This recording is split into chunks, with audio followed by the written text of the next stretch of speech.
Hello friends, आज हम बात करने वाले हैं स्टैंडर्ड 7 इंग्लिश मीडियम। आज का हमारा सब्जेक्ट है एसएसटी।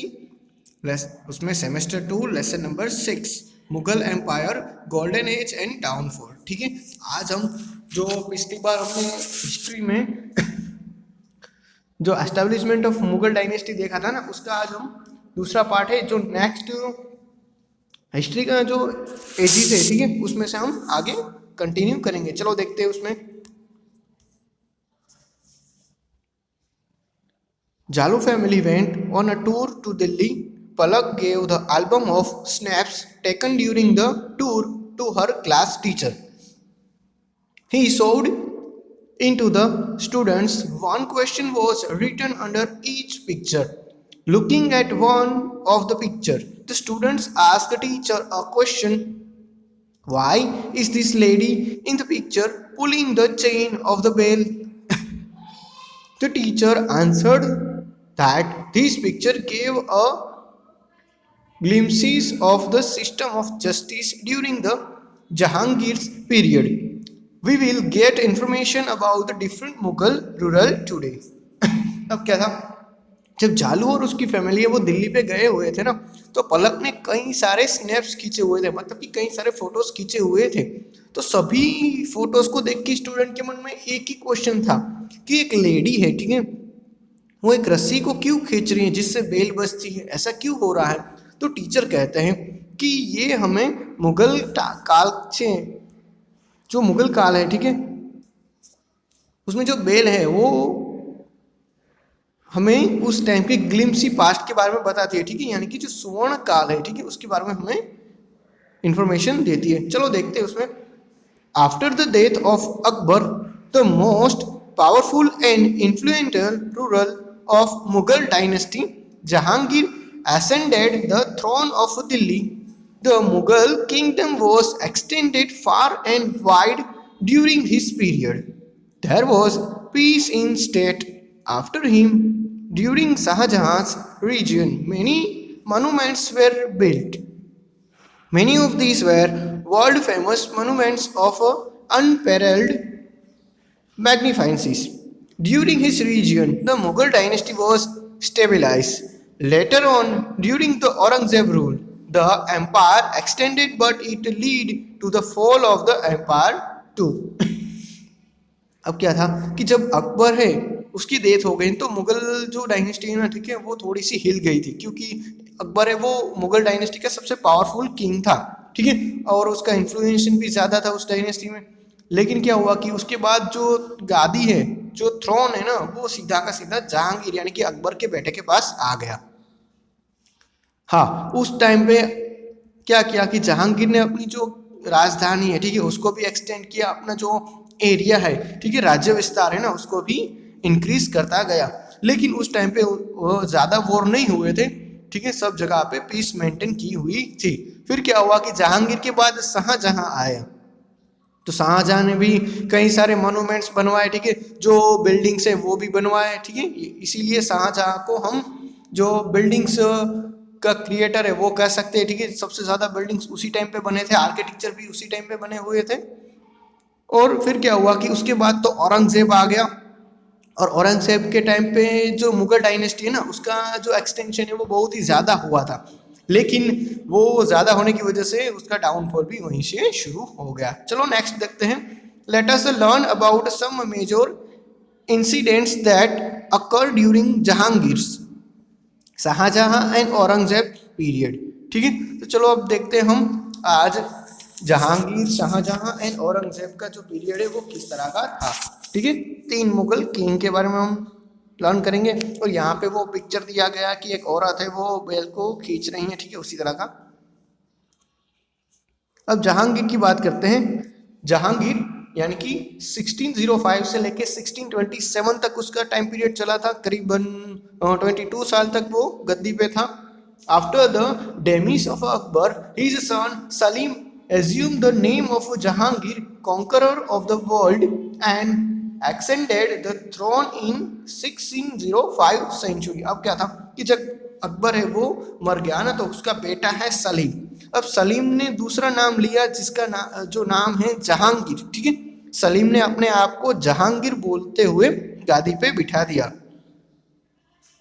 तो आप सबके मन में एक क्वेश्चन होगा कि जहांगीर कौन है। जहांगीर का मतलब होता है दुनिया को जीतने वाला, यानी कि जहां को जीतने वाला जहांगीर। नेक्स्ट देखते हैं, Prince Khusro revolt against him and so Jahangir imprisoned him. अब क्या था कि जहांगीर का एक बेटा था खुसरो, ठीक है, वो उसके सामने मतलब कि रिवोल्ट कर दिया, तो जहांगीर ने उसको इम्प्रिजनमेंट कर दिया, ठीक है, यानी कि जेल में डाल दिया। Jahangir accused Sikh Guru Arjan Singh to for helping Khusro and so sentence him to death. अब क्या था कि खुसरो है वो उसके सामने इसीलिए रिवोल्ट कर रहा था क्योंकि खुसरो की हेल्प है ना वो सिख गुरु अर्जन सिंह कर रहे थे इसीलिए, लेकिन एक्चुअली में ऐसा नहीं था। फिर भी सिख गुरु अर्जन सिंह है उसको भी फांसी की सजा सुना दी। During Jahangir's region Hawkin and Thomas Roe visited India as representative of the king of England and sought permission to trade in India. अब क्या था, जहांगीर के टाइम में ही जो हॉकिंसन्स है और जो थॉमस रो है वो दोनों ही जो ब्रिटिश कंपनी के ओनर है वो आए हुए थे, ठीक है। और क्या था कि वो इंग्लैंड के जो राजा है ना उसके रिप्रेजेंटेटिव बन के आए थे, तो फिर इंडिया में बिजनेस करने की परमिशन भी ले ली थी। Jahangir's wife Noor Jahan was a very beautiful and ambitious. Most of the administrative work of the empire was handled by her. ठीक है, अब क्या था कि जहांगीर की जो वाइफ है जिसका नाम है नूर जहां, ठीक है, वो बहुत ही खूबसूरत थी, लेकिन वो सारा का सारा एम्पायर का जो भी एडमिनिस्ट्रेटिव वर्क है ना वो खुद ही करती थी, ठीक है। आगे देखते हैं, शाहजहां 1627 से लेके 1658 तक, ठीक है, करीबन 31 ईयर तक रूल किया था। Shah Jahan believe that the agriculture is fundamental to the prosperity of the nation, so he gave a primary importance to agriculture and continue with the Akbar's land revenue system. He appointed a honest and hard-working officer. Shahjahan established a new city near Delhi and named it Shahjahanabad.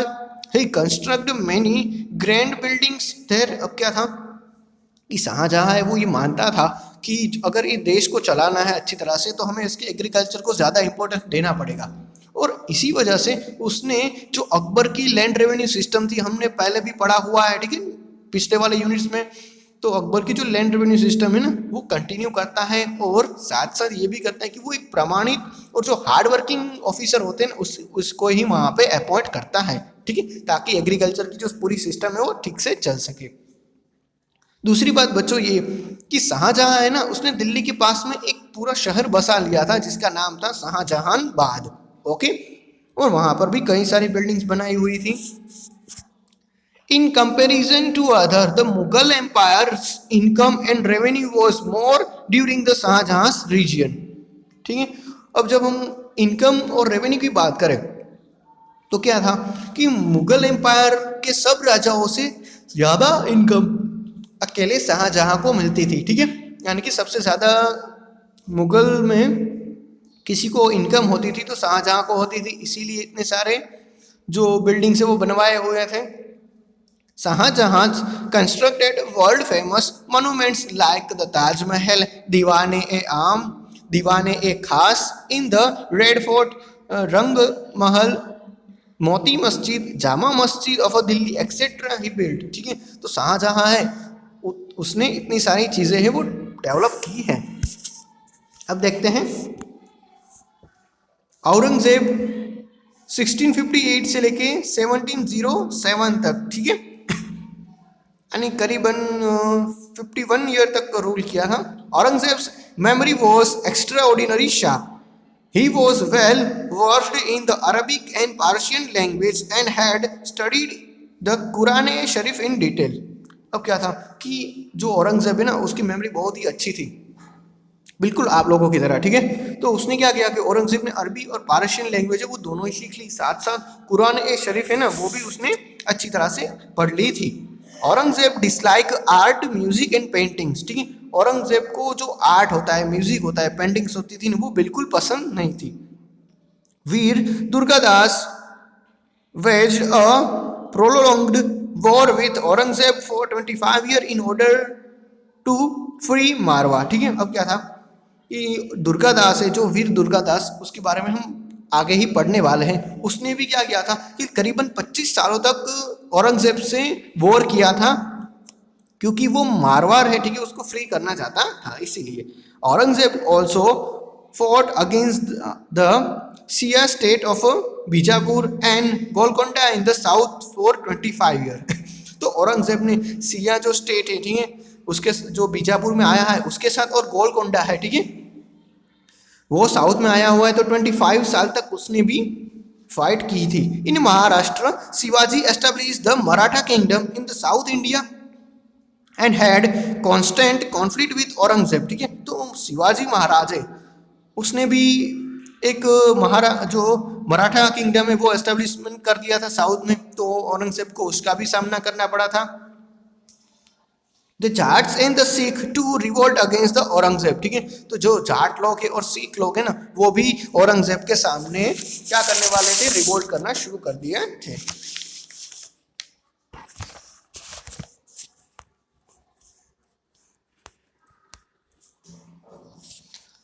After knowing about some of the incidents occurring during the rule of a Mughal emperor Jahangir, Shahjahan and Aurangzeb, now let us learn about the social and administration। ठीक है, तो चलो हमने इन तीनों के बारे में पढ़ लिया अच्छी तरह से, जहांगीर, शाहजहां, औरंगजेब। अब हम उसकी इकोनॉमिक्स और जो एडमिनिस्ट्रेशन कंडीशन है वो देखते हैं। पहले देखते हैं social life. Society was based on the feudal system during the Mughal era. The king and his countries lead a life of a pleasure and a luxury.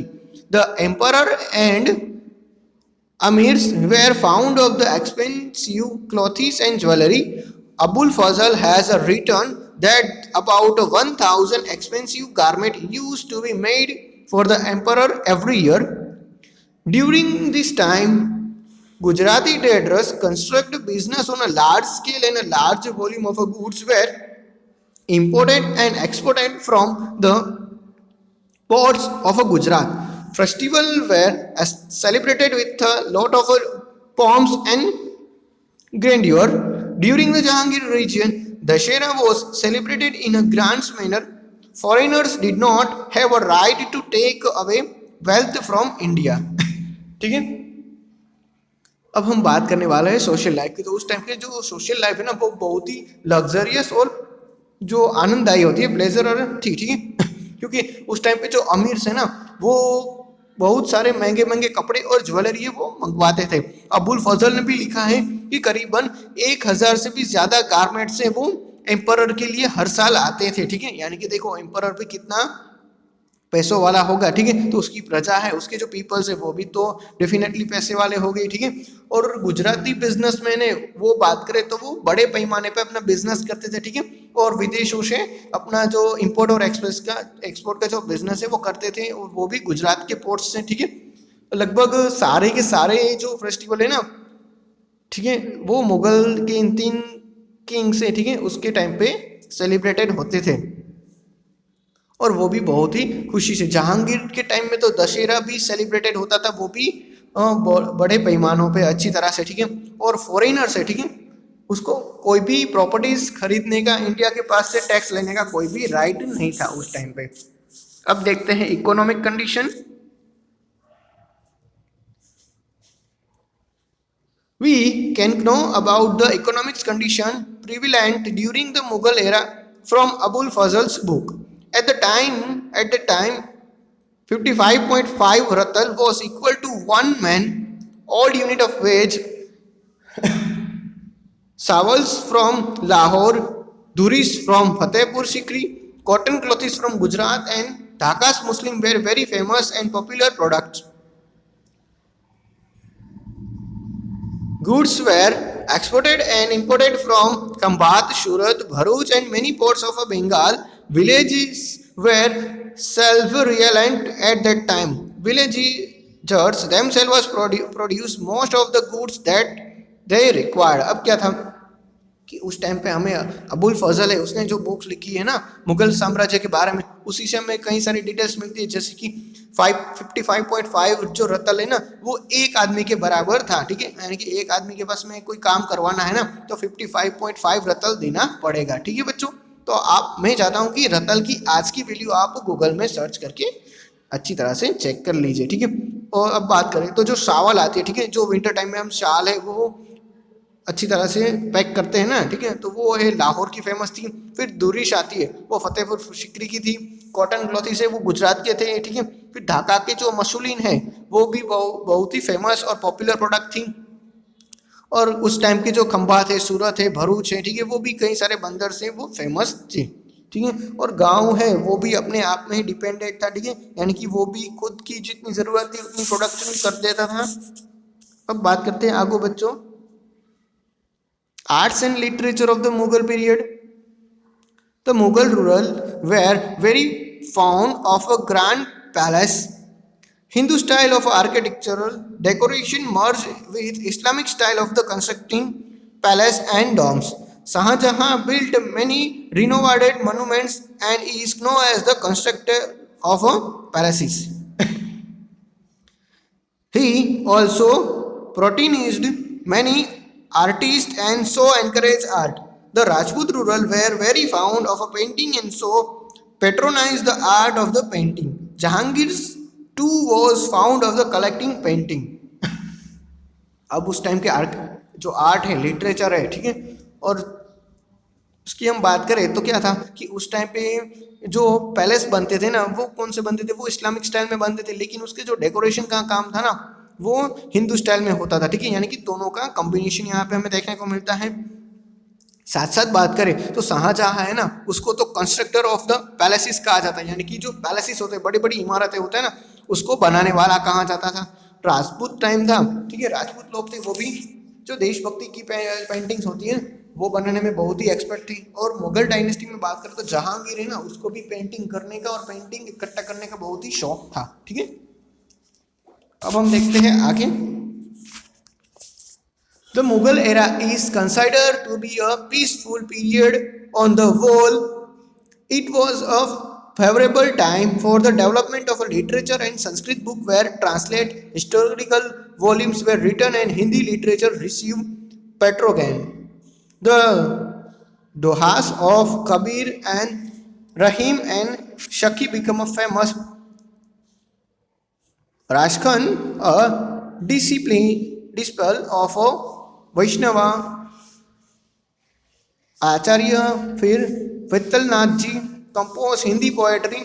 Many foreign travel came to India during this period.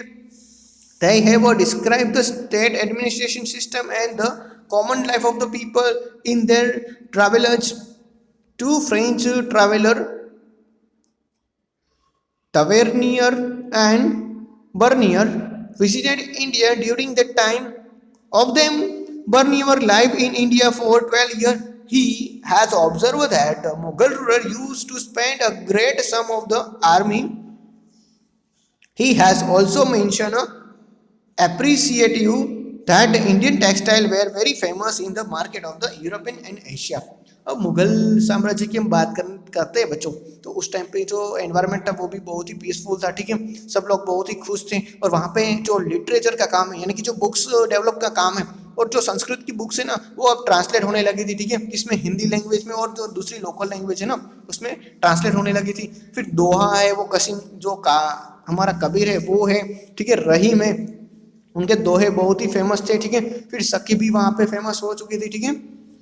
और जो वैष्णव आचार्य है, विठलनाथ जी है, उन लोगों ने भी अब Hindi poem में लिखना और बोलना शुरू कर दिया था, ठीक है। और कई सारे जो ट्रैवलर्स आए हुए थे वो भी क्या करते थे कि इंडिया की जो एडमिनिस्ट्रेशन सिस्टम है, ठीक है, वहाँ की पीपल लाइफ है ना उसके बारे में लिखते थे। उसमें से जो दो फ्रेंच ट्रैवलर है जिसका नाम है तावेरनियर और बर्नेवियर, ठीक है, वो दोनों ही क्या करते थे, जो बर्नियर है ना वो तो इंडिया में 12 साल तक रहा था, ठीक है, और उसने पूरे मुगल डायनेस्टी उसके बारे में और एडमिनिस्ट्रेशन सिस्टम के बारे में लिखा हुआ था। चलो देखते हैं नेक्स्ट में downfall Shahjahan's region can be considered as the golden age of the Mughal Empire. One can say that the downfall of the Mughal Empire started in the later year of the Shahjahan's. Aurangzeb's policy proved fatal.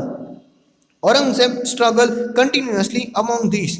The conflict with the Veer Durgadas in the north and Maratha Kesariya Shivaji in the south are noteworthy. अब क्या था कि जो शाहजहां है, ठीक है, उसका time में ना वो मुगल पीरियड में गोल्डन एज के रूप में हमें कहा जाता है, लेकिन जब औरंगजेब आया ना तो उसके टाइम में तो ये सब कुछ फतल हो रहा था, क्योंकि नॉर्थ में यानी कि उत्तर भारत में दुर्गादास परेशान कर रहे थे और नीचे दक्षिण में शिवाजी परेशान कर रहे थे, और दोनों के साथ कंटिन्यू लंबे टाइम तक वॉर चलने लगी थी। ठीक है बच्चों, आगे देखते हैं हम। वीर दुर्गादास है, उसके बारे में मैंने आपको बताया था, मैं आपको बाद में पढ़ाऊंगा, तो चलो पढ़ ले ही देते हैं, आगे आ गया तो। After the demise of the king of the Jodhpur, his queen and her son were under the threat of the Mughal ruler. Veer Durgadas settled them at that safe place. After that, with the help of the loyal soldier, he protected Marwar's independence for 25 years. Aurangzeb was unsuccessful in dealing with their strategy of a launching surprise attack and had to ultimately reconcile with the Rajputs. अब क्या था कि जोधपुर है उसका जो राजा है वो मारा गया था, ठीक है, लड़ाई में। तो क्या हुआ कि उसकी जो क्वीन है और उसके जो बेटा है ना, उसको हमेशा डर लगता था मुगल के जो रूरल थे ना उसका, और वीर दुर्गादास है ना, उसने वहाँ पे उसको उन दोनों को क्या दिया, उन दोनों को सेटल किया, ठीक है, मतलब ये अपना आश्रय दिया हुआ था। कुछ लॉयल सिपाही और की मदद से क्या किया कि वीर दुर्गादास ने जो मारवाड़ है उसको 25 सालों तक इंडिपेंडेंट रखा, ठीक है, आज़ाद रखा था औरंगजेब से। और औरंगजेब को इन लोगों की कभी स्ट्रेटेजी है ना वही कभी समझ में नहीं आती थी, क्योंकि ये लोग सरप्राइज अटैक करते थे, ठीक है, अचानक ही धावा बोल देते थे। चलो अब देखते हैं छत्रपति शिवाजी के बारे में नंबर 2 में।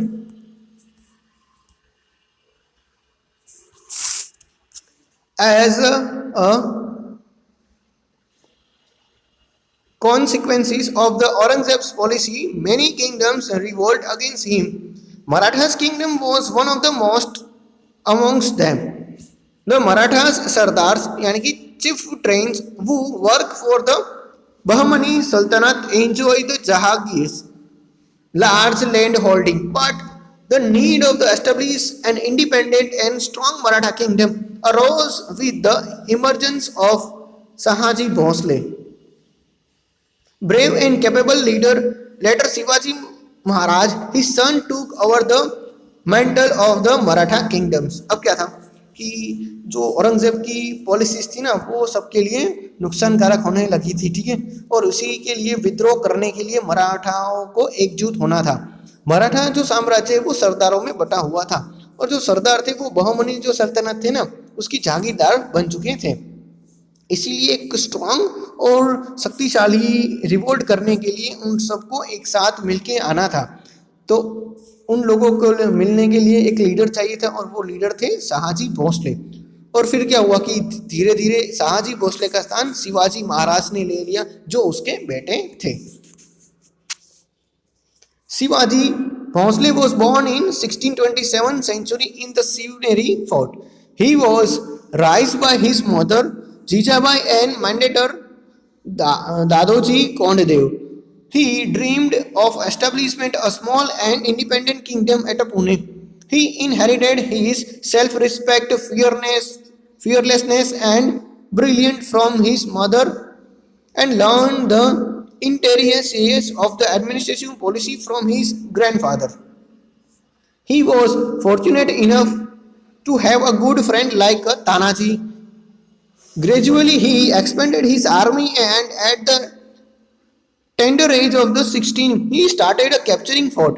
The Torna, Chakna, Singhgad, Purnadar was some of the fort captured by him. Shivaji was coronated in 1674 century after several confrontations with the Sultan of the Bijapur and the Mughal of the Delhi.